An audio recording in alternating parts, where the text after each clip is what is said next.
অনেকগুলো পরিকল্পনা আমরা নিয়েছি। এখানে আমাদের ফুটবল প্লেয়ার, আমাদের ঢাকা মহানগরীর আহ্বায়ক আমিনুল তোমাদেরকে খেলাধুলার কথা বলেছে। এখানে রিজভী ভাই ওনার বক্তব্যে বলেছেন যে আমরা দেখেছি তরুণ সমাজরা কিভাবে বিভিন্নভাবে অন্যদিকে ইনভলভ হয়ে যাচ্ছে।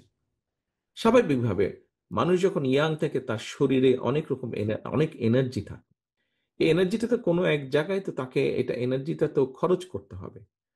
আমরা ভালো জায়গায় নিয়ে আসতে চাই। ছোটবেলায় আমিও যখন ছোট ছিলাম পত্র-পত্রিকা খুললে দেখতাম যে এই জেলার সাথে এই জেলার খেলা হচ্ছে, এই থানার সাথে এই থানার খেলা হচ্ছে, এই স্কুলের সাথে এই স্কুলের খেলা হচ্ছে। কিন্তু এখন সেগুলা সেভাবে দেখি না। জেলা টু জেলা হচ্ছে, আন্তঃজেলা হচ্ছে, বিভাগ হচ্ছে, নেশন ওয়াইড হচ্ছে। দেখো আমাদের মেয়েরা এশিয়ান ফুটবলে ভালো করেছে। আমাদের ছেলেরা ফুটবলে ভালো করছে।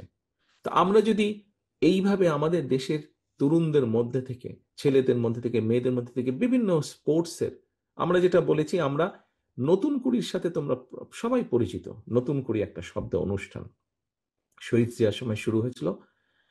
এই নতুন কুড়ি আমরা বিভিন্ন ছেলেমেয়েদের যে ভালো গান পারে, যে ভালো নাচ পারে, যে ভালো কোরআন আয়াত করতে পারে, যে ভালো মিউজিক ইকুইপমেন্ট বাজাতে পারে, আমরা এই ধরনের প্রতিভাগুলোকে আমরা বের করে এনেছি।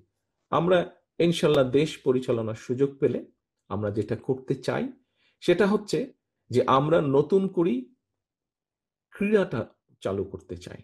দেশের বহু ছেলেমেয়েদের মধ্যে বহু খেলার প্রতিভা, খেলোয়াড়ের প্রতিভা আছে। আমরা তাদেরকে বের করে আনতে চাই। এখন প্রশ্ন আসতে পারে যে এত মানুষ খেলবে কোথায়? আমাদের একটা পরিকল্পনা আছে যে ঢাকা শহরে আমি তোমাদের সাথে আলোচনা করছি। কারণ আমাদের আজকের বিষয়টি হচ্ছে দেশ গড়ার পরিকল্পনা।